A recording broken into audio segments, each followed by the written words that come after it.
Let's do some cooking.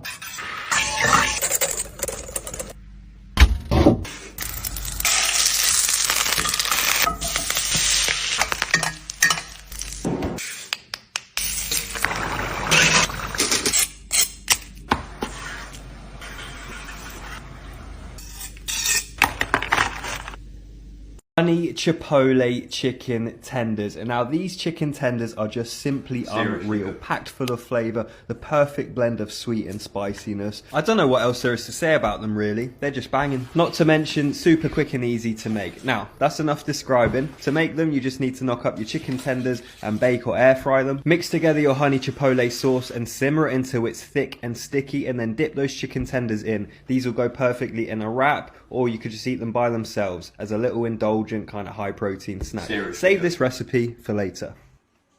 Let's make Kinder and white chocolate 10-minute cookies.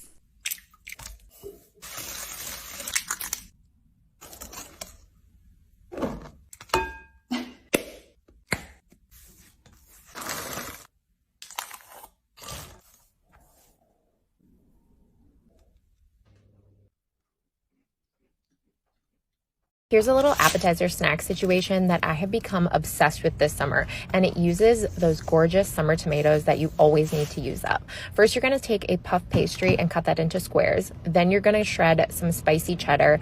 Then you're going to put salted tomatoes on top. We salt them to get out excess moisture. Bake until they're perfectly golden and crunchy and look like this. And yes, these actually taste like pizza. Recipes on ambitiouskitchen.com.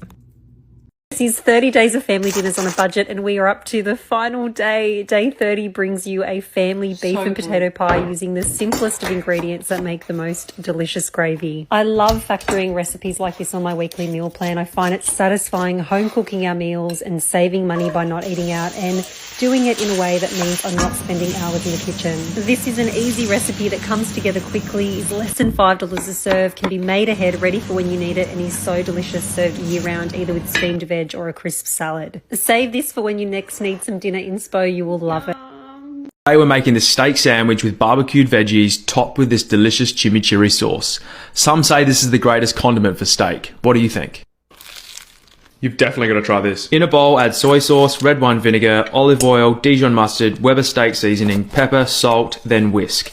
Pour into a shallow dish, then place your flank steak in, coating both sides. Cover, then refrigerate until ready to cook. Let's get this chimichurri started. Chop parsley, chilies, fresh oregano, and finally dice your white onions or shallots. Then place into a bowl along with garlic, red wine vinegar, olive oil, mix, then season with salt and pepper. Preheat Weber barbecue with the lid down for 15 minutes.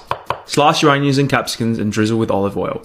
Once barbecue is preheated, place steak onto the grill and cook for 3 to 4 minutes per side, or until internal temperature is around 54 degrees for medium rare. Once steak is done to your liking, rest for 10 minutes before slicing. Make sure you're cutting against the grain. Place your veggies onto the hot plate, then close the lid for a few minutes before turning over. Toast your ciabatta on the grill to get some grill lines, and then for some extra flavour, rub some garlic cloves onto the base of your roll.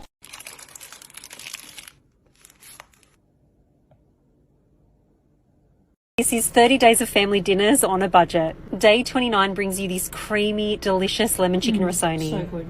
I find home cooking and saving money by not eating out really satisfying, but I also don't want to be spending hours in the kitchen. I plan for simple meals that will make it easy for myself with minimal preparation and cleanup. This is the perfect quick and easy family weeknight dinner. It's all made in the one pan. You can use any veg you like. I've gone with spinach so that there's no chopping. Try it. You will love it. Let's make the ultimate chocolate cheesecake.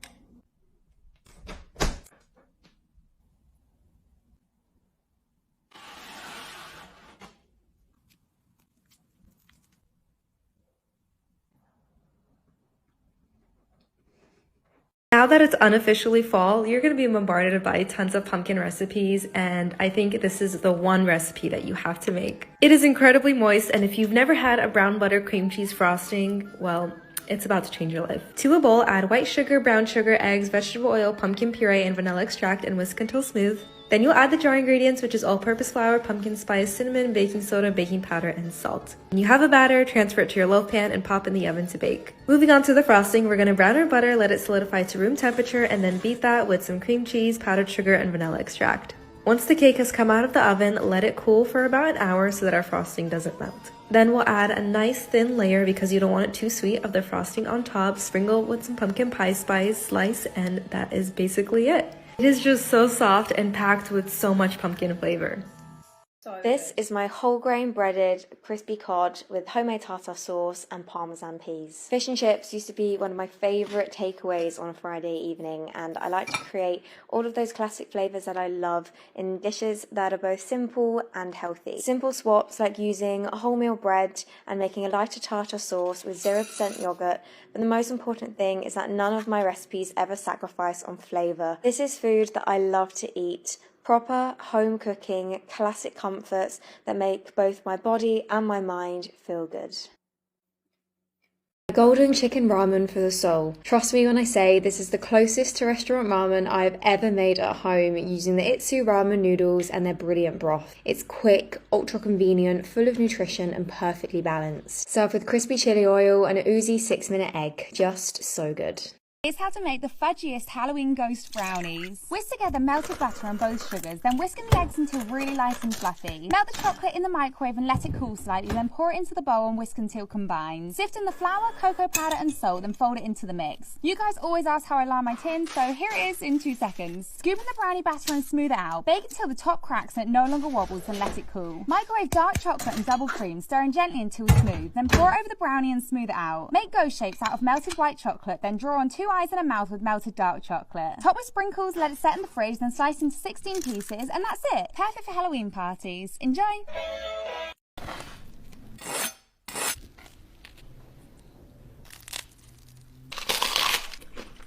Oh man, that's good.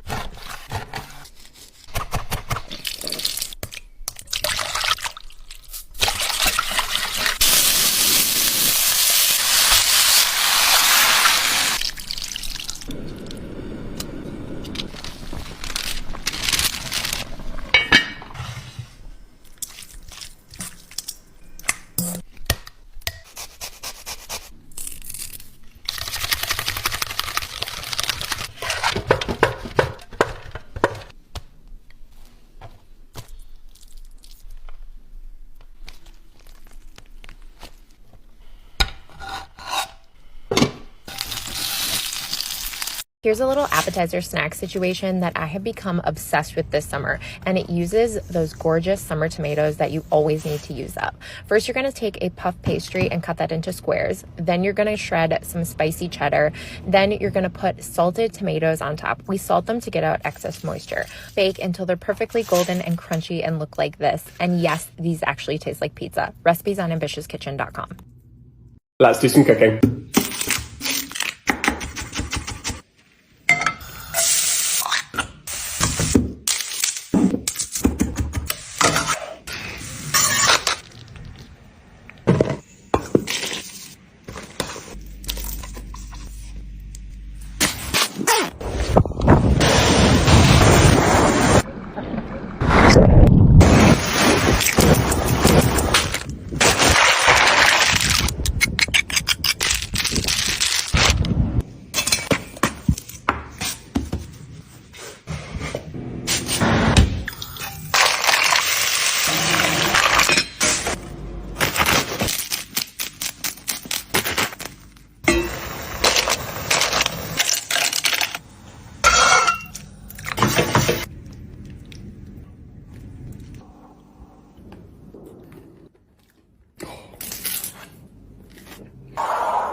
Here's how to make super soft giant Oreo cookie sandwiches. Crush up the Oreos using a food processor or a bag and rolling pin, then pour them into a bowl. Add flour, corn flour, cocoa powder, bicarbonate of soda, baking powder and salt and whisk until combined, making sure there's no lumps. In another bowl, whisk together softened butter and both sugars until light and fluffy. Now of course I messed up my first recipe since being back, so remember to whisk in the egg before adding in the Oreo mix. Fold in the Oreo mix until combined, then scoop the dough into balls. I actually scooped up 60-gram balls, then realised this was way too big for cookie sandwiches, so made them smaller, but you do you. Bake in the oven and let them cool, then pipe on the icing and make a sandwich. They're super soft and they taste amazing. Enjoy!